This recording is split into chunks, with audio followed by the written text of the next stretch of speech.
So today I just read one of the short stories in the Suicide Club by Robert Stevenson, who wrote Treasure Island and Dr. Jekyll and Mr. Hyde. So I just read another one of the short stories in this book that has Dr. Jekyll and Mr. Hyde and then a bunch of other short stories by him. And I kind of just started reading the last few short stories to get to 15 books or 15 reads for this month. But basically the first short story in the Suicide Club is about this prince and this colonel who meet this man who's selling tarts, and he's poor and he feels like he doesn't have anything left to live for, so he's kind of adopting silliness just because, and so he's like trying to get strangers to eat these random tarts, and every time someone refuses him, he just eats the tarts. And then he talks with these sort of like respectable men, and they hear his story and how he's in such like despair, and then he tells them about this club and how you pay this certain amount of money and then get admission. And so they go and meet him at this club, and they basically see that it's run by this like horrible dude, and that basically they like play cards there, and whoever gets a certain card leaves, and they give them instructions on where to go, and then other people from the club will like go and like gain up on them like in the streets or whatever, and will basically get them because like so that they don't have to do it to themselves basically. And so they're so appalled by the setup of this club and how it's kind of like preying on these people that, you know, they're basically like like we're gonna bring this down, and so they decide to go to it again, and you know, then more stuff happens there. But so that was the short story that I read from this short story collection, and then there's like a couple more in the Suicide Club collection from Stevenson. So that was that. Again, I kind of read like just to get to like 15 books. And then on my Kindle, one of the last books I read of the month was Opal.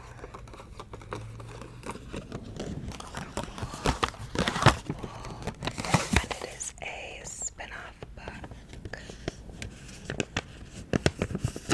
from the Raven Cycle series, which is the Raven Boys, the Dream Thieves, etc., etc. And this spin-off short story follows,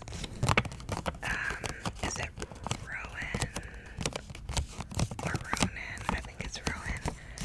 So it follows him and Adam and Opal, who is another like mystical creature who, you know, if you read the books, but Opal is basically one of the dreamt up things that came and that they were able to bring into their worlds. So the short story is told in a third person point of view, but it like follows Opal and what Opal thinks and what Opal observes, and it's really cute because it shows how Opal observes Adam and Rowan and sort of just their like sweet moments together, and it was just a good little spin-off and a good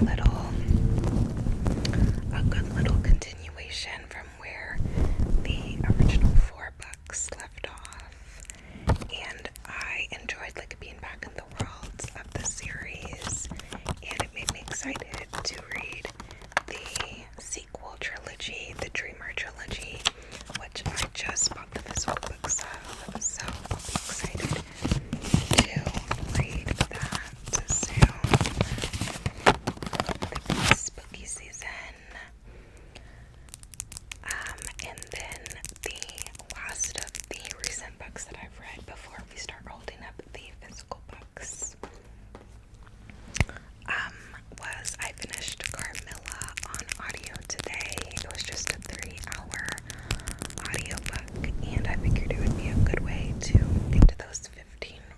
stories I wanted to get to, and was good with it being spooky season. So yeah, I started it and finished it today, and if you don't know, it's a vampire story that was written in like the 1800s or something crazy, and it's known as a lesbian vampire story. So it's told from the perspective of this girl who meets Carmilla, who is a vampire, and it kind of just accounts how lonely she was before, then how she felt when she met Carmilla, how Carmilla was so beautiful and alluring, how Carmilla acted, the strange things that started to happen after Carmilla was there, and it basically just follows all of that. So yeah, I thought it was an okay story. Towards the beginning, there was women described who were with Carmilla's mother, and the women were black, and they were described in what I thought was like a very not cool way, like kind of racist way, so I didn't like that. And I did have to think like, okay, this book was written in like the 1800s, but yeah, I didn't appreciate that part in the beginning. And then not knowing anything about the book and just kind of knowing what people say,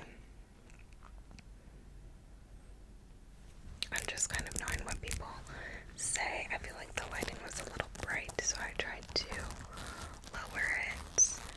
But just knowing about like what people said, but not really knowing the premise of it, I guess I thought it was gonna be more of like I thought it was gonna have a bigger like sapphic love story element, whereas like she was attracted to Carmilla. She did think Carmilla was beautiful, but like, I don't know, I guess I was expecting the two of them to have more of a thing.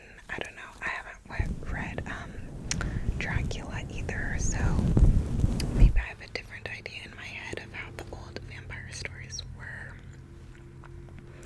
based on what people say about them.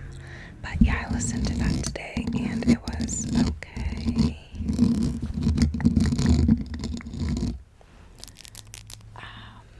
So now we get into the physical books I can hold up. So a few days ago, I finished A Court of Thorns and Roses, also known as ACOTAR or ACOTAR, by Sarah J. Maas. And if you're on BookTok, BookTube, anything, like, you probably know this series is incredibly popular. So I got the books way back then, and I've been putting off starting them, but I finally did. And I have the physical book, but I actually listened to the book on audio, and I feel like that made it so much easier. Like, I feel like I would have had such a hard time just sitting down and reading this book physically, because it was a lot of world building, a lot of, fantasy elements we kind of had to be explained, that we kind of had to get explained, and it was just like, it would have been hard to just sit down and read all of this for me, I think. But listening to it on audio made it be a lot more lively. And yeah, I thought the first third of the book was kind of slow pacing, but I thought the second third then started to get interesting, and by the last third I was like super invested. I do think it could have ended like 2/3 of the way through on a cliffhanger though, probably at like 300 pages, and then I feel like the next book could have picked up there after the cliffhanger. But overall, like, even though I thought that would have been like a good place for the book to end pacing wise, I still didn't feel like it was like too long. And I'm reading the second book in the series right now on audio, and that one is, like twice the size.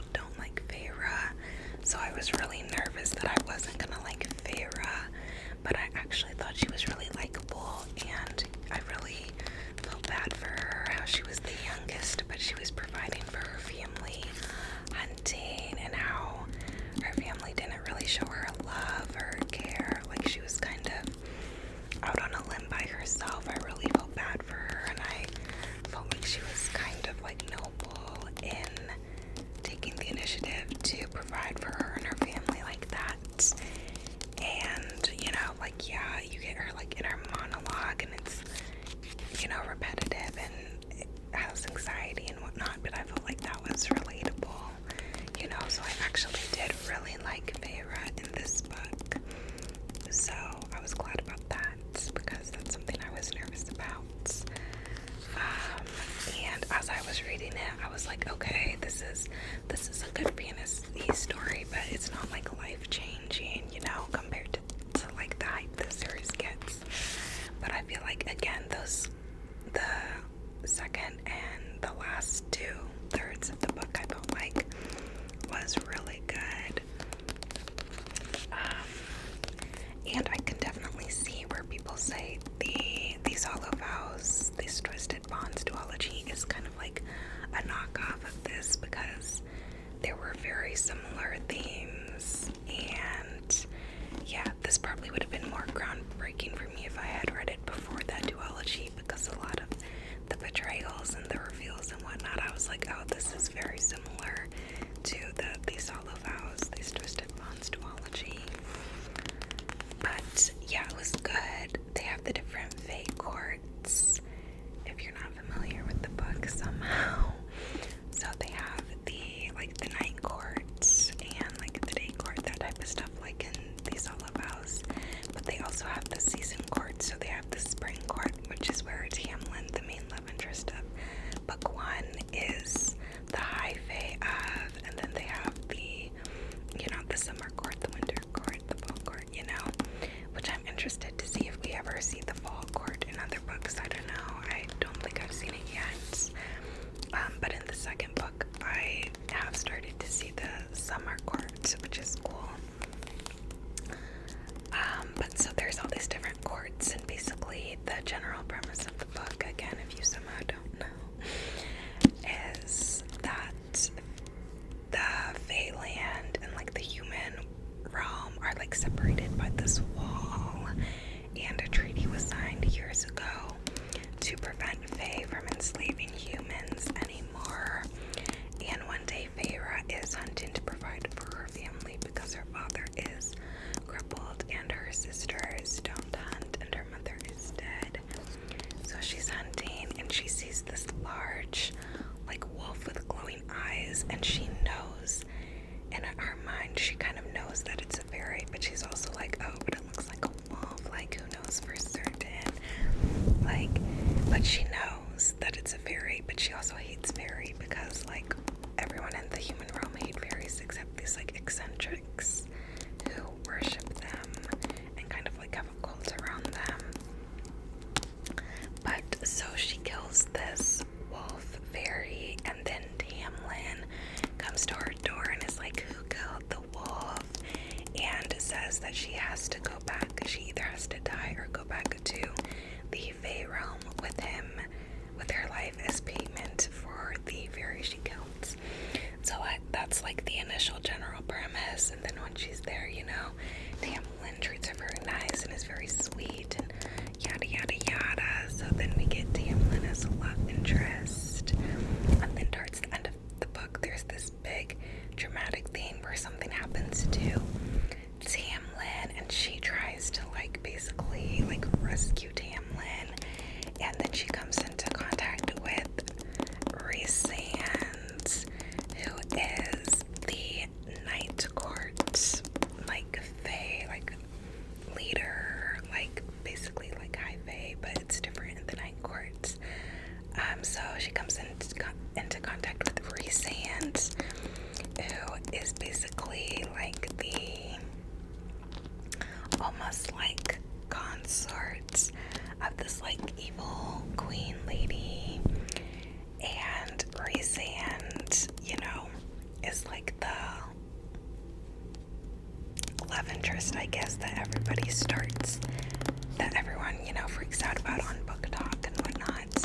$10 for this book, by the way, of course, because it's ACOTAR. How can you not? So I'll try to put timestamps for when I'm done talking about this book. But I think she had like a bone or something. She had some sort of like something in her wound, and he was trying to get her to make this deal with her, and this man freaking like twisted whatever it was in her wound, I think. And that scene had me like, I was like, this is the man everyone simps over, like what? But at other moments in the book I was like, oh, he kind of ate that, or like, oh, okay, that was a little stunning. Like, he was described as being the most beautiful like man she ever saw, and yeah, but she was like in love with the Tamlin. But yeah, I don't know, I was kind of like, what? I feel like both love interests in this book were just had me scratching my head, because like Tamlin, he goes through some ritual, and Tamlin's power is like shape-shifting, and he like turns into, you know, like a wolfy type thing or whatever. And when he does, he's like, yeah, like he tells her she has to like stay in her room, like, and then he like catches her after the mating ritual when he's still kind of like glazy from the like whatever ritual that had him flooded with evil magic or something for the night. And then he like bites her and is like, I can't make this stuff up. This book really had me scratching my head at points, like like this is the series that everyone loves.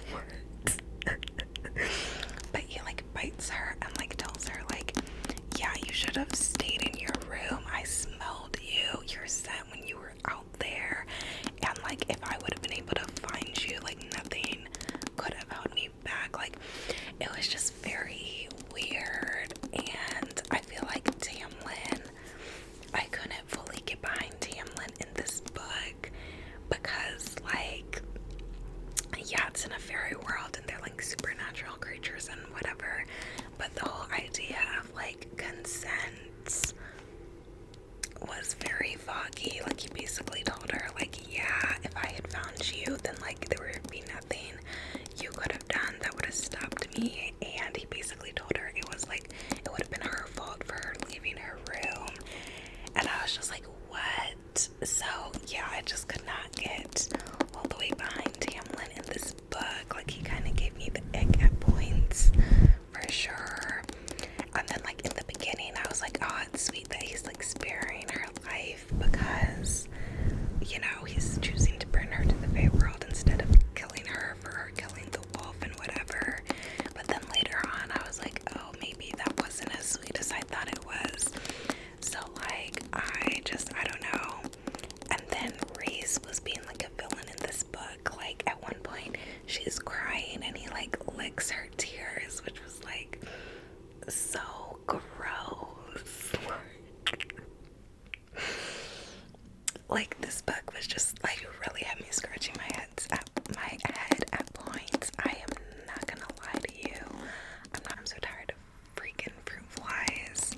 But yeah, Reese really had me scratching. Just this whole book really had me scratching my head at points. But yeah, there was that. And then also,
just very nice, cozy vibes. It was cool seeing Harry's dynamic. Him and Malfoy, I feel like, were such rivals in the books, and I feel like, yeah, they were rivals in the movies, but like even more so in the books. Like they really had it out for each other. And it was cool seeing more of his dynamic with Hermione and Ronald Weasley, and seeing more of like Hagrid, and yeah, and I just loved how cozy it was. Like we really didn't get to the plot till like the last hour and a half of the audiobook, and the rest was really like cozy fantasy, and I really enjoyed that. So yeah, this was the perfect start to like the cozy season, the cozy spooky season. And I have the second book checked out on audio, so I can't wait to start it.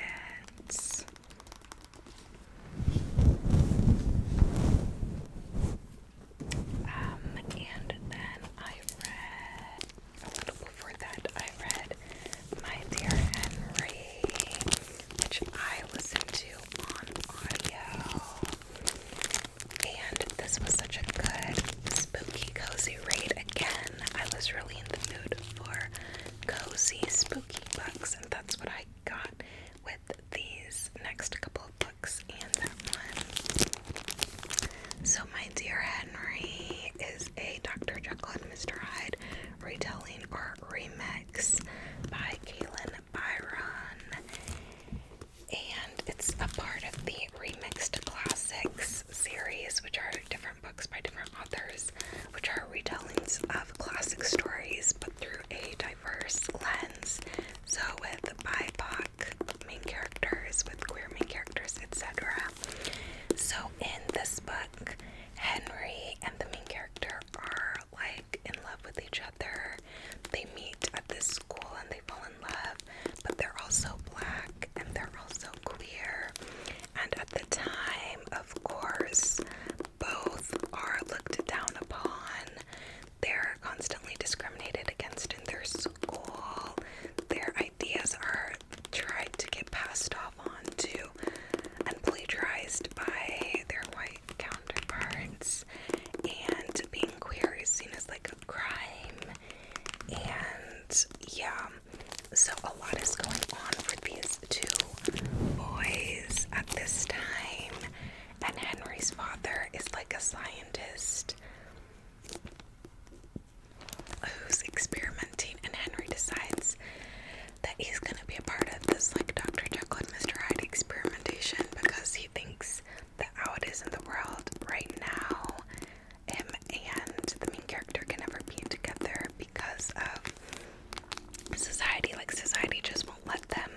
But he thinks like maybe if he was different, or maybe if the world was different, then they could live and, you know, be in love, all this, that, and the third. So that is why poor Henry ends up going under the experimentation in the first place. And it was just a really good book. The love the main character had for Henry was very sweet.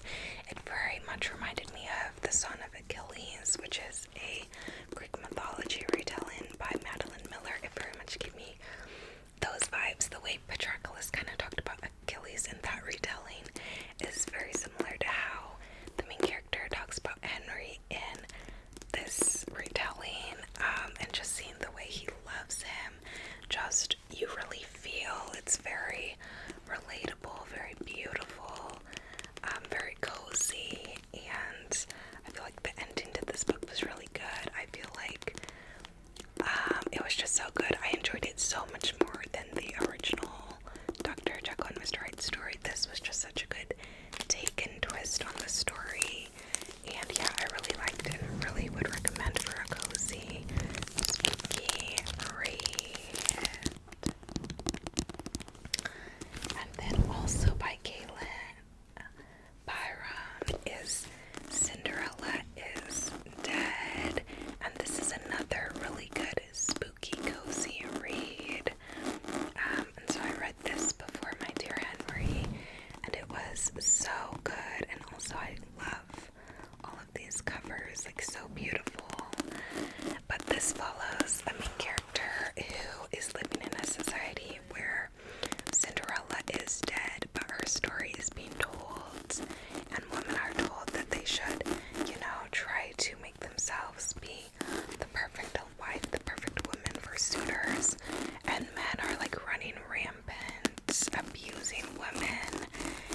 is queer again, so she doesn't even want to get married to a man. And then she starts uncovering all these secrets about society, about what happened to Cinderella, about Prince Charming and how he's not really so charming, and just all this stuff. And it was a really good, spooky, cozy, and spooky story. And yeah, our main character was really likable. And yeah, I think I really like Galen Byron's work now, and I can't wait to read her other books.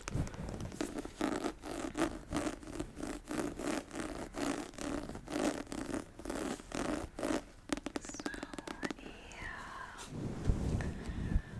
I also finally finished Twisted Hates this month. So this was one of the 2 books I carried over from a previous month. But yeah, Twisted Hates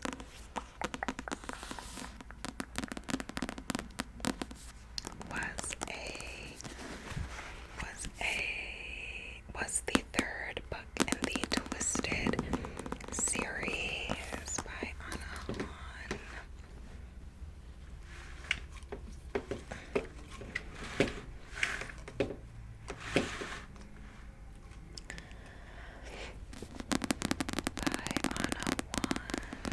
And this I thought was a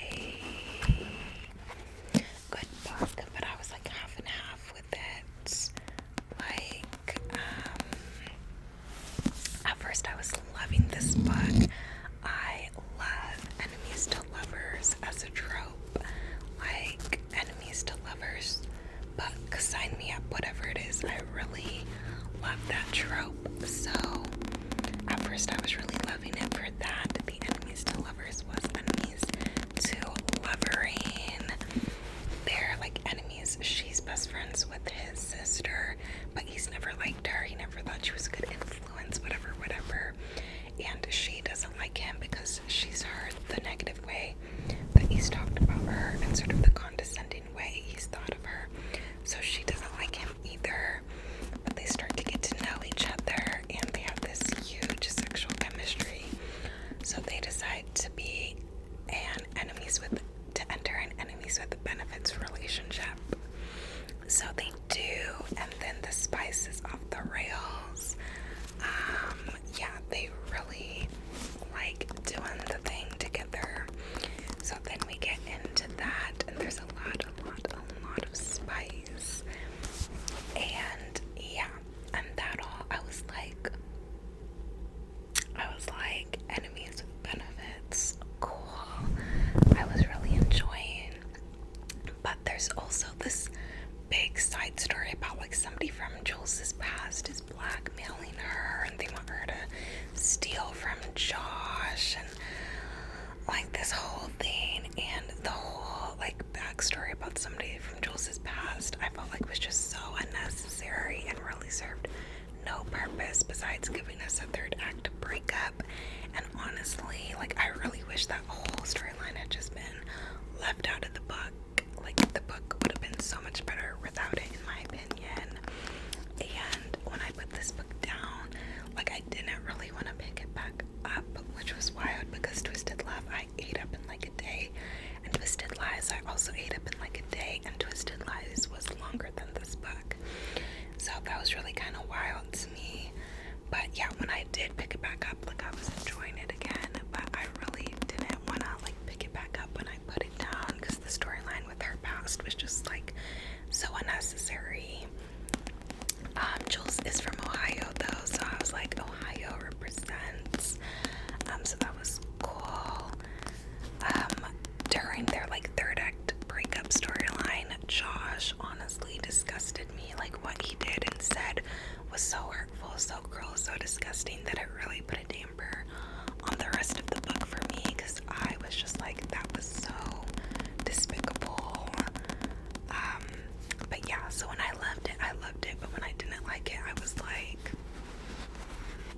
so yeah, that's how I felt about Twisted Hate, the 3rd book in the Twisted series.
was just so incredible.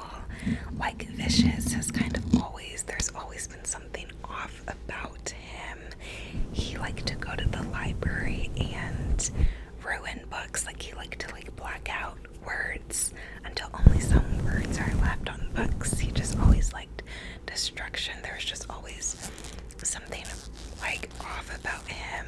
And then Ever, who was Eli before, was like religious and kind of like the goody two shoes. Like, everybody thought he was like the good boy and like the good guy, whatever.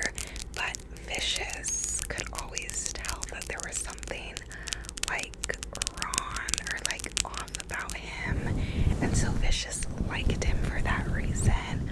They became friends, they became roommates.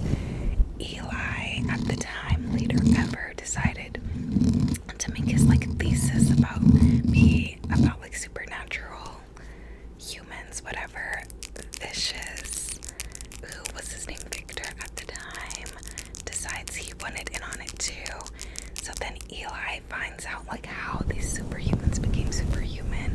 Vicious is like, or Victor is like, what if we try, what if we try that? And Eli's like, what? But you can tell he's like actually excited about it. So they try, Victor tries, but Eli like stops it too soon, so it doesn't work. Then Eli tries, and Victor lets the experiment go the whole while. So it works for Eli. He becomes Ever, and his power is he can like heal himself.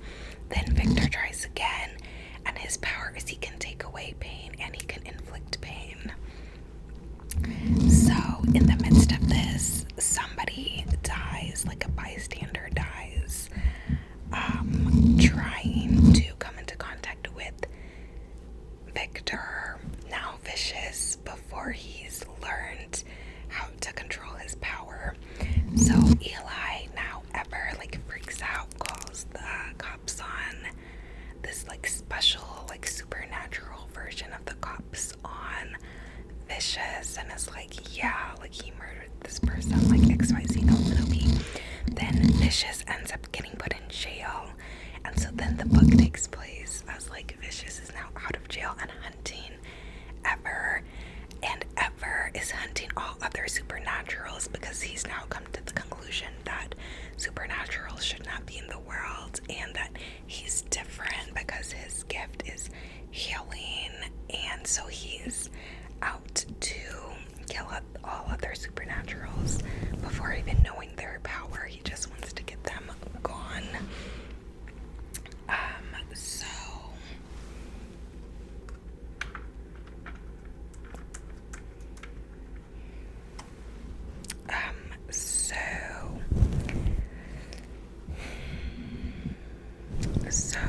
yeah, that's what's going on. So they're like fighting each other, hunting each other, and the others. And yeah, it was just very interesting, very fascinating. And it was interesting because like Vicious is very like morally gray. He's like not a good guy, but you root for him so much more than Ever, because Ever is like so self-righteous and like going after all these other people so mercilessly and like thinking that he's better than them, but like he's not. And yeah, it's just very fascinating, very well done. So yeah, I can't wait to read book 2.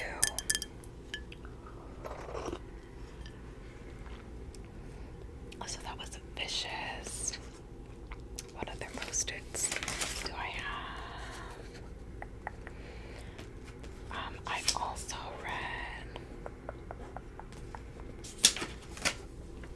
I also read Cognac Villains, book 1 on my Kindle, which was a nice little Bratva dark romance. And this book was okay. It was nothing too stunning. It was this, Bratva guy who falls for this girl, and they have lots of sexual chemistry, and it was like and yeah, the twist I found to be very predictable. Someone portrays her, and I found who it was to be very predictable, and just overall I didn't find it to be any. And yeah, it was just a cute little Kindle dark romance. And then the last post-it note I have here is for Ace, and Ace is a book about asexuality and it's very informative, and the whole book is basically interviews with different people about their asexuality, how they knew they were, what their experience is, and it kind of just shows the diversity of how different people can be on different places on the like spectrum of sexuality, and how asexuality doesn't look like one thing, how there's some people who don't want intercourse at all who are asexual, and other people who do enjoy intercourse and have different kinks and whatever who are also identify as asexual. And it was just really informative and such a good book, and I would recommend it to anyone and everyone. And yeah, I listened to it on Libby in one go while cleaning on a weekend. It was like an 8-hour audiobook, and I definitely recommend. Then the next physical book we have to talk about is Iron Widow.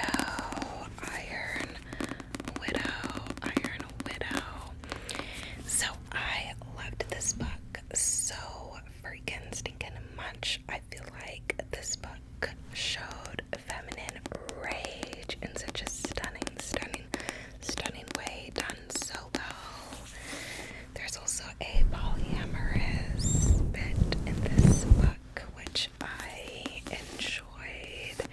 And yeah, the main character is feisty, bloodthirsty. In this society, women are being sacrificed to their male pilots to ward off these like creatures who are supposedly invading their worlds, and the women always die from the energy that they use with the pilot. So our main character does not like that and wants to avenge the woman, specifically her sister who was killed or died. And along the way she meets two men who love her, and yeah, it's just really good. And then of course there's a big twist at the end. It's also sci-fi, and I haven't read a lot of sci-fi before, but I loved it in this book, and this convinced me that I should try reading more sci-fi. But yeah, feminine rage on 10 with this book, and I loved every second of it. I ate it up. And also like so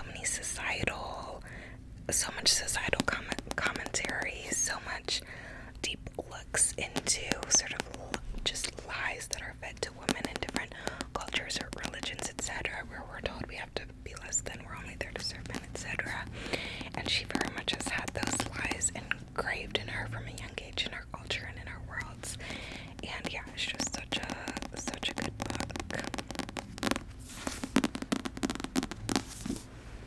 Then the second book that I carried over this month and finished was The Hobbit by J.R.R. Tolkien.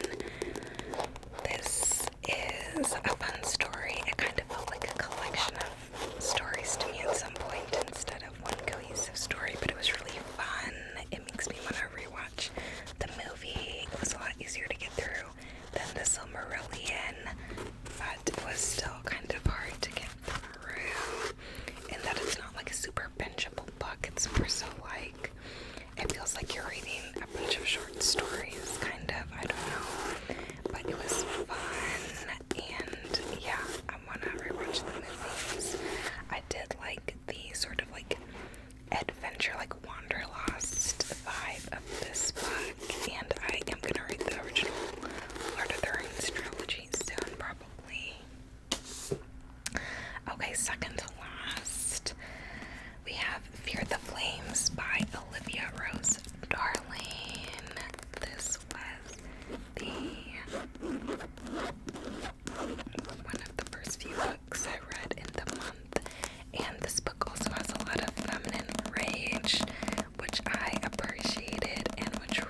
was reading Red Queen for the first time, and yeah, I have seen some commentary online now of people saying they feel like she copied parts of Red Queen and Divergent, and like I can see why they would say that, because there were things that were like the same.